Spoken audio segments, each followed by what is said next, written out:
I m'agrada molt que parlareu tot el món d'equip perquè és veritat que en una llista electoral és una relació de noms ordenats numèricament i no és molta cosa més. En canvi, un equip, que és el que som nosaltres, té com a mínim dues peculiaritats. La primera és que treballem junts. Treballem junts amb entusiasme, coordinadament, cohesionadament i amb felicitat.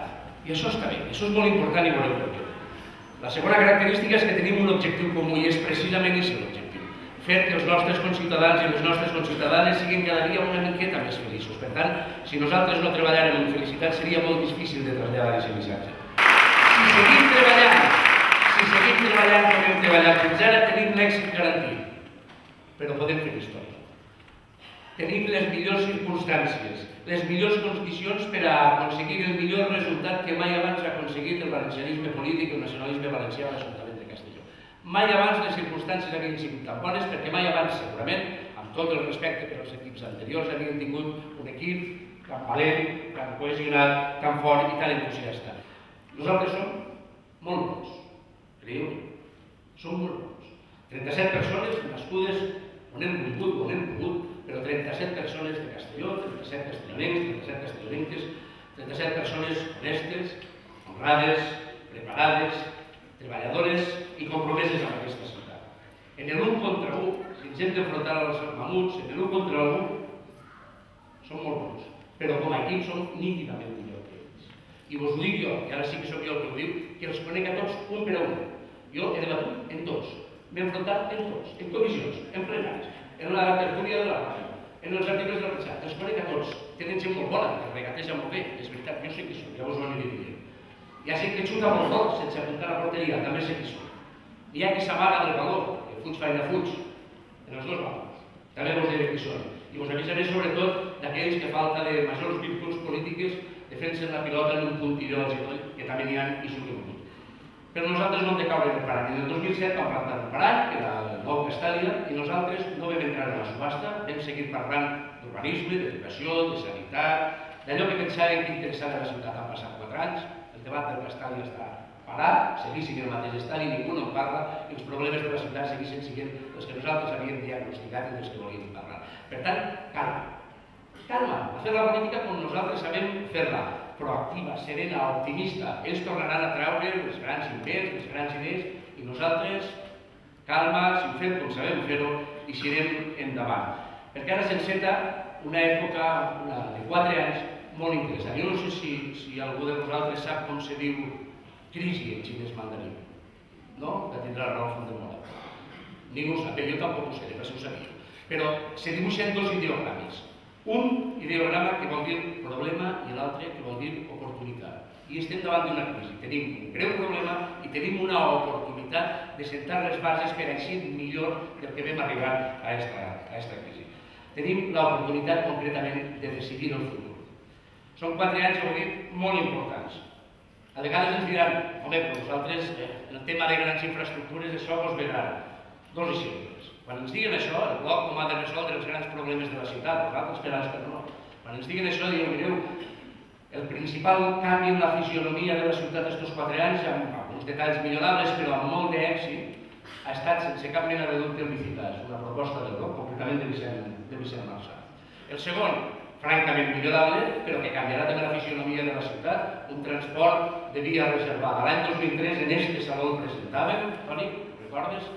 Presentàvem i se'ns reien de nosaltres, el Partit Popular i el Partit Socialista. L'any 2007 tots ho portaven en el seu programa. Per tant, també en això som bons, també nosaltres som capaços d'imaginar les grans solucions per als grans problemes de la ciutat. Ara, en canvi, si ens diuen, home, però vosaltres no podríeu fer la ciutat de les llengües. No, és que no podem, és que no volem fer-la.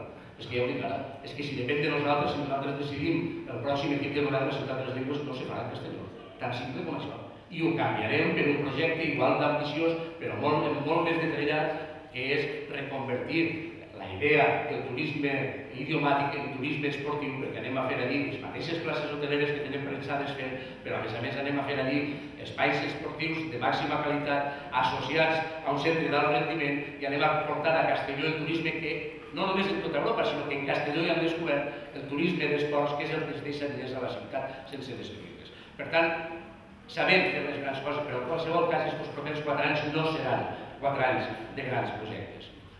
Fa 3 setmanes o 4 setmanes a les 7 de classe el professor de dret me va dir: mira, Enric, jo crec que vostès com a eslògan haurien de gastar nosaltres no farem cap gran proposta, però pagarem tot el que han deixat a deure d'estos. I vaig dir, home, com a eslògan és llarg, però acaba de fer vostè el pròxim programa electoral. Això és el que va passar en els propers 4 anys. Són 4 anys per a fer coses menudes i a nosaltres ja se'n reconeix com això. Som el partit de les coses menudes, diu la premsa, i en això som molt competitius. Som francament bons, perquè la política de les coses menudes és el que començaria és resoldre xicotets problemes dels ciutadans i les ciutadanes, gestionar amb pulcritud i gestionar honestament i gestionar bé els diners, com deia Angela Merkel, sense treure més de la caixa del que entra. I això és així de simple. I en això nosaltres ja ens donem per satisfets. Nosaltres estem a gust fent aquesta política de les coses menudes. Jo ja entenc que hi ha qui per a sentir-se important necessita símbols arquitectònics gegants o portar un cotxe fantàstic i una escorta.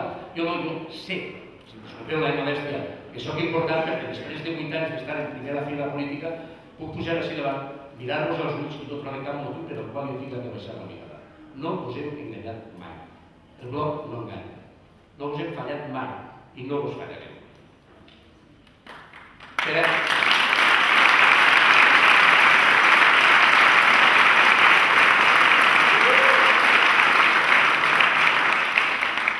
La ciutat de Castelló mereix un equip polític. Us mereix que vosaltres estigueu participant en les decisions del dia a dia. Un equip que rebel·la contra la injustícia, contra la deixadesa, contra les males formes, contra la corrupció i l'amiguisme. Un equip amb la cara ben alta i les idees ben clares. Castelló és una ciutat fantàstica. No és una terra hostil, no ho és, encara que uns altres ho diguen. És una terra generosa, de gent honesta i laboriosa, lluitadora i emprendedora. Una ciutat que ret homenatge constant al seu passat, que es manté fidel a la seva llengua i la seva cultura, com ho fem nosaltres i només nosaltres. Castelló mereix un govern millor. Un govern que garantisca els comptes clars, serveis públics eficients, una sanitat i atenció de dependència modèliques i que tothom tingui les mateixes oportunitats, siga de la vila o siga del Raval, siga del Grau o siga del barri perifèric, siga jove o gran, siga home o siga dona, siga de Soca i Arrel o siga nouvingut. Però per això cal la vostra implicació, el vostre esforç i el vostre treball. Els que esteu així darrere, que tinc l'immens honor d'encapçalar un equip format per tots vosaltres, de la gent que esteu així al costat, en el Senat, els que esteu de peu davant i sobretot els centenars i centenars de castellonencs i castellonenques que s'estimen la ciutat perquè Castelló els estima a ells. I aquest Castelló pot començar a existir a partir del 23 de maig si fem les coses bé i no tenim més opció de fer les coses bé perquè no les sabem fer malament. El futur no està escrit, més que en el nostre cor i en la nostra consciència. Podem decidir el futur i aquest és el missatge que vos demana que traslladeu als vostres amics, als vostres familiars, als vostres veïns, als vostres companys de feina. Només aquest missatge. Decideix el futur. I si decidim el futur serà nostre. Moltes gràcies.